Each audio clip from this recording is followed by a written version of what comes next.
Hello there, welcome to NTV English News Bulletin. I am Bhavana Casey. In the beginning, we have the headlines.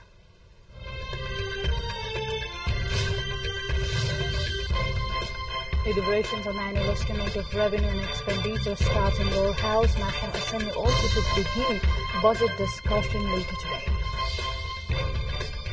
Netanyahu says no Gaza ceasefire possible until war aims are achieved, as war will not end until Hamas is defeated and all hostages returned.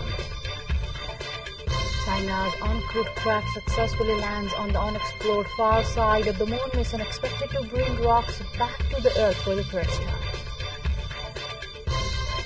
Co-host USA beats Canada in the ICC Men's T20 World Cup opener. Aaron Jones hits unbeaten 94 in USA's win.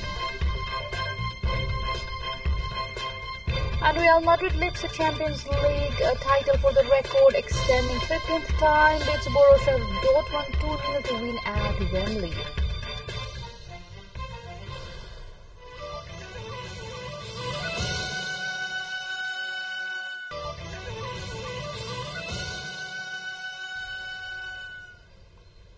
Welcome back. You are with the NTV English News Bulletin. Now we have the news in details.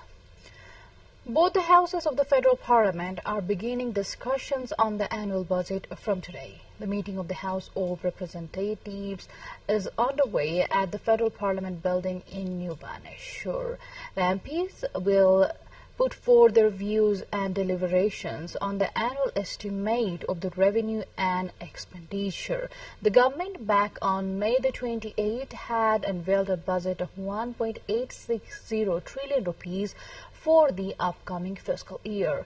Meanwhile, the House of the National Assembly will also meet today to discuss the annual budget. National Assembly Speaker Narayan Dahal has scheduled a meeting of the Business Advisory Committee before the National Assembly's meet to finalize the agenda for the meetings until May-June. According to the published agenda, the National Assembly will meet on June 2nd, 3rd, 4th, and 10th and 11th. According to the possible agenda, the discussion on the annual estimate of the revenue and expenditure will begin on June the 2nd. The ordinance to amend some Nepal acts related to investment facilitation 2080 will be presented for construction. The close-wise discussion will be held in Media Council Bill 2080, and the report on secured transaction bill will be presented. Similarly, there will be a discussion on the annual estimate of revenue and expenditure on June the 3rd. There will be discussion on the annual estimate of revenue and expenditure as well on June the 4th, and the Finance Minister later will answer the questions raised during the budget deliberations. The Damoli-Dumre road section along the Prithvi Highway has been obstructed due to a landslide that occurred this morning near Musekhola in Bas Municipality, Ward Number 1 in Tanahu.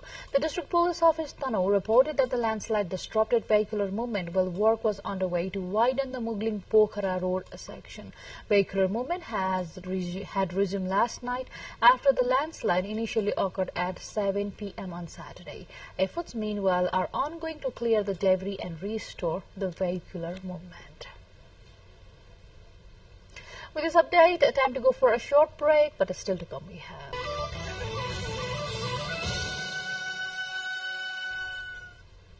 Welcome back. Now to more updates.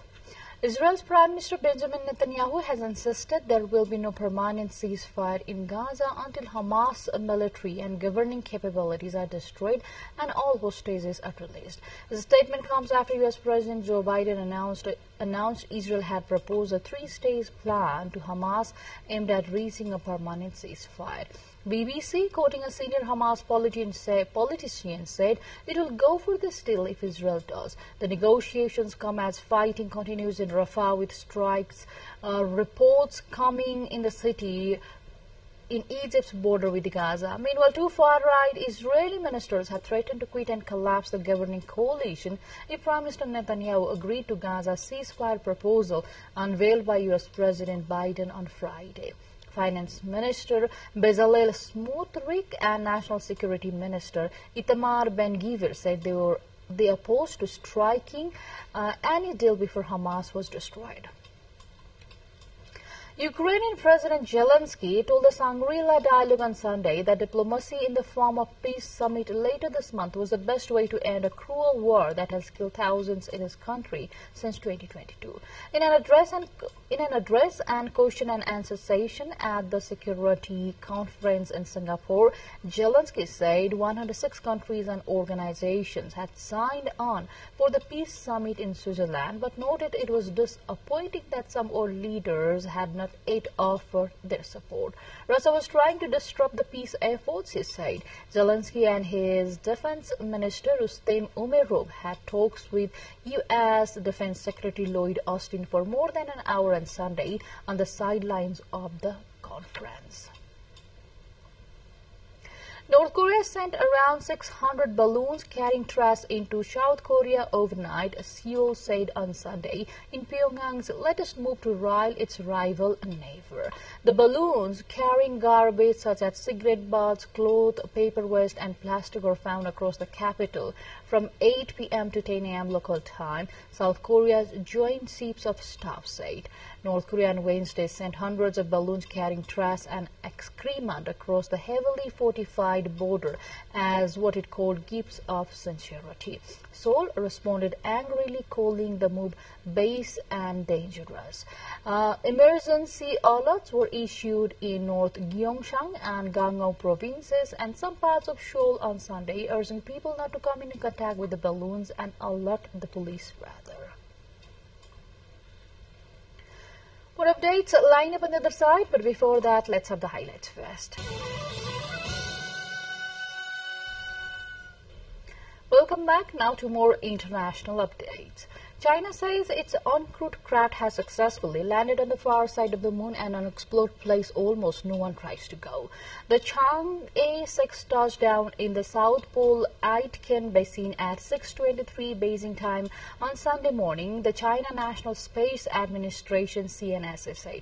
Launched on 3rd May, the mission aims to collect precious rock and swell from the region for the first time in history.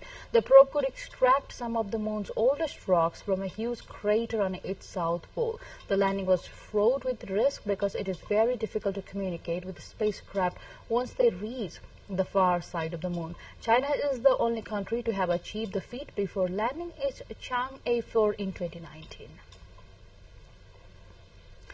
As Japan plays host to a record influx of tourists, one of the country's more private attractions, the high-tech toilet, is becoming a must-have in luxury bathrooms worldwide.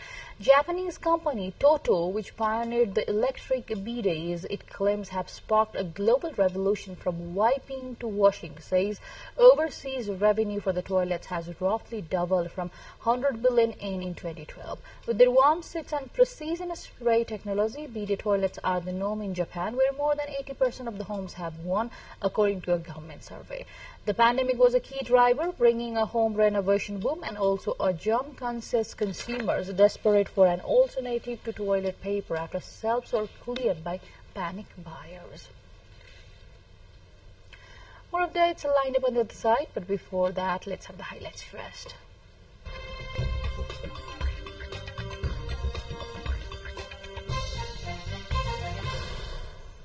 Now to sports.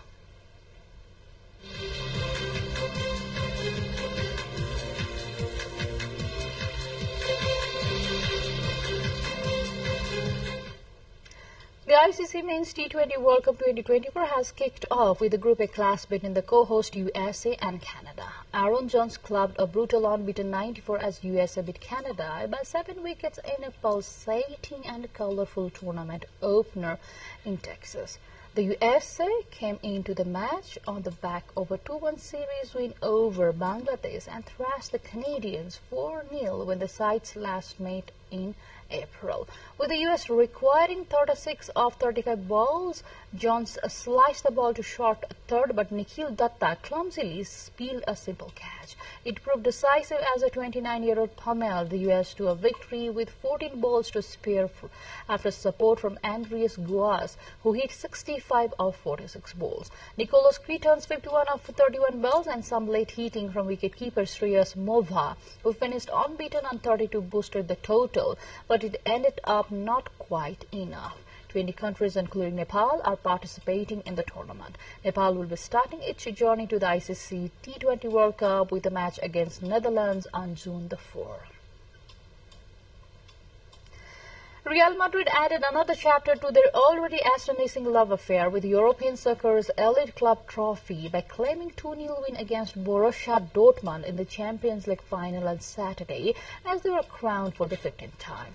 The story of the season that finished at Wembley was about two generations of players who made bonded as a group and connected on the pitch like a well-oiled machine to establish the second great dynasty Real spent half a century looking for. It all started dawn of the competition when the Alfredo Di Stefano years, the Madrid side owned the first 5 editions of the European Cup from 1956 and another in 1966. Vinicius Jr., hero of their 14th title triumph in Paris 2 years ago on Saturday, became the first Brazilian to score in 2 Champions League finals and is the symbol of Real's young guns who keep proving they can prolong the club's success. With this update, we come to the end of this English News Bulletin, but before we say goodbye, let's have a quick reminder of the major stories.